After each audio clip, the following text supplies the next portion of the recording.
Ahojte, vítam vás pri ďalšom videu Kroniky záhad. Toto video bude trošku také iné. Momentálne sa nachádzam, ako už asi podľa názvu viete, v Hirošime v Japonsku. No a kedysi som písala vlastne na profile Kroniky záhad o jednej záhade, ktorá není možno takou typickou záhadou, ako poznáte z iných príbehov, ale myslím, že stála za to a stojí za to, aby bola prerozprávaná. Ide o záhadu tzv. Blast Shadow, teda ako všetci dobre vieme, v 1945 tu padla atomová bomba zhodená Američanmi. No a teda v dané augustové ráno pred jednou bankou v Hirošime sedel ráno o 8:15 človek na schodoch a čakal teda na otvorenie banky. No a tým, že bomba padla nedaleko od neho, to celé spôsobilo, že ten človek ako keby sa vyparil, čož technicky ale nie je ani reálne, lebo na vyparenie treba viac ako 4000 stupňov Celzia, čo bolo docielené v podstate pri páde bomby na Hirošimu. Čiže technicky vzato vo veľkých úvodzovkách sa ten človek vyparil, ale teda ostal po ňom tieň. No a teda keď som spracovala túto záhadu, mala veľký ohlas medzi vami, lebo toto nebol jediný prípad, kedy zostal po danom človeku v Hirošime dané augustové ráno len tieň, kvázi. Bolo ich tu viac. No a teda, keď som si neskôr robila research, prišla som na to, že tieto tiene sa momentálne nachádzajú iba v múzeách rôznych. A jednom z nich je Múzeum mieru v Hirošime, ktoré je teda venované obetiam Hirošimy. A vlastne tam sa teraz chystám. Čiže toto video bude trošku také smutnejšie, trošku také ťažšie. Plánujem natáčať v múzeu, kde by sa teda tieto schody, kde je tento reálny tieň, mali nachádzať. No a teda budem sa snažiť vám nakamerovať viac o tom, a teda čo bol príbeh za tým. Nebudem predbiehať, lebo verím tomu, že všetko, čo má byť spomenuté, bude spomenuté v danom múzeu. Ale teda chcem vás tam zobrať, lebo si myslím, že táto história by mala byť prerozprávaná. A to v podstate kúsok aj takej záhady, čiže podľa mňa to patrí na kroniku záhad. Takže bez zbytočných rečí poďme na to.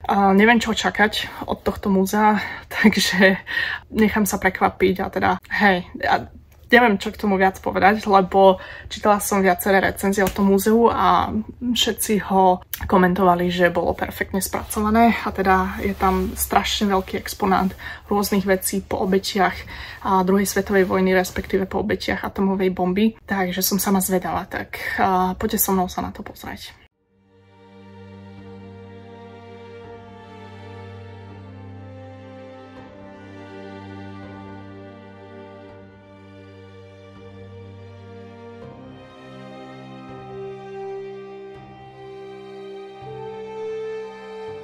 6. augusta 1945 sa nad japonským mestom Hirošima objavilo americké bombardovacie lietadlo Enola Gay.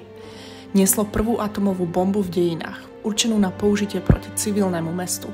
O 8:15 ráno, vo výške približne 9400 metrov, pilot Paul Tibbets uvoľnil bombu s prezývkou Little Boy.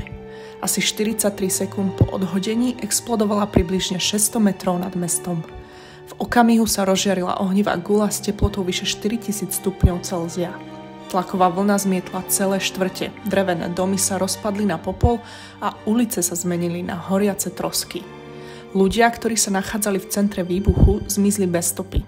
Tí, ktorí prežili, riešili popáleniny, slepotu a šok z nevysvetliteľnej skazy. V momente, keď bomba Little Boy explodovala 600 metrov nad Hirošimou, nastalo ticho, prerušované len oslepujúcim zábleskom svetla. Svetlo také silné, že vrhalo tiene ľudí na múry, ktoré prežili len zlomok sekundy. V priebehu milisekúnd sa teplota vyšplhala na viac ako 4000 stupňov Celzia. Kov sa topil, asfalt sa vrel a všetko živé v okruhu niekoľkých 100 metrov sa premenilo na popol. Nasledovala tlaková vlna. Vietor s rýchlosťou vyše 800 km za hodinu zmietol celé mesto. Budovy sa rútili, rieky sa varili a ulice sa premenili na ohnivý vír. Všetko, čo stálo, padlo. Všetko, čo dýchalo, stíchlo.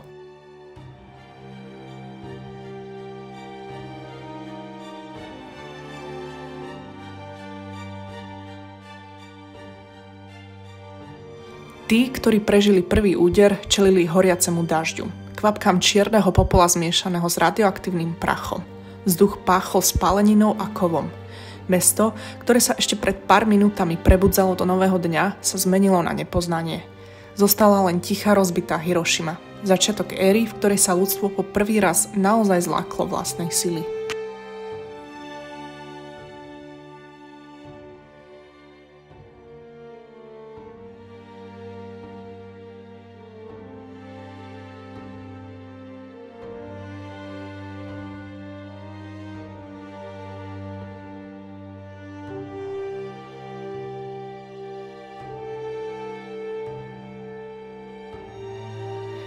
Tí, čo prežili, blúdili ruinami. Popálení, slepí, volali po vode, po pomoci, ktorá vôbec neprichádzala.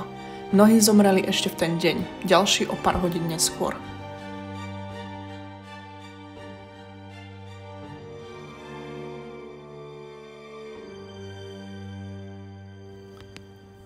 A teraz o záhade Blast Shadow. Tieto kamenné schody sa pôvodne nachádzali pri vchode do hirošimskej pobočky banky Sumitomo.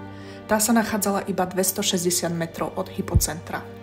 Ráno v deň bombového útoku mala byť banka otvorená ako zvyčajne. Väčšina zamestnancov bola na ceste do kancelárie, keď bola bomba zhodená. Človek, ktorý sedel na schodoch a čakal, kým sa banka otvorí, bol vystavený výbuchu atomovej bomby z bezprostrednej blízkosti a pravdepodobne zomrel okamžite, bez možnosti úniku. Intenzívne teplo výbuchu spôsobilo, že schody zbeleli, no kameň pod sediacim človekom zostal tmavý, ako tieň. Teplota po výbuchu vystúpila, ako som už spomenula, na pár sekúnd na vyše 4000 stupňov. Osoba, ktorá vrhla tieň, takmer okamžite zomrela v záblesku bomby. Svedkovia uviedli, že tesne pred výbuchom videli osobu sedieť pri vchode.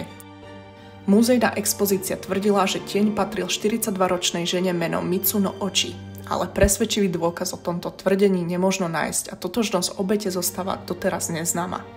Niekoľko rodín sa neskôr domnievalo, že osoba, ktorá na týchto schodoch zahynula, mohla byť práve ich príbuzným.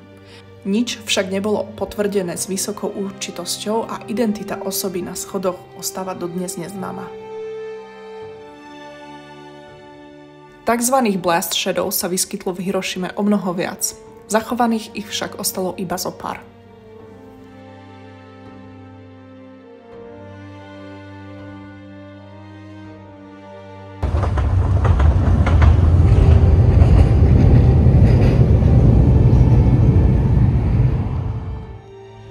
Dobre, takže to je asi koniec návštevy múzea, mierového múzea v Hirošime, ktoré bolo postavené na pamiatku obetí, ktoré zahynuli počas atomovej bomby v 45. Snažila som sa vám všetko zachytiť na tom videu. To múzeum bolo veľké, fakt, že perfektne spracované. Boli tam brutálne dôkazy a teda pozostatky rôznych ľudí. Takže bolo to veľmi zaujímavé, vyslovene, že 12 z 10. V niektorých veciach možno lepšie ako taký Auschwitz.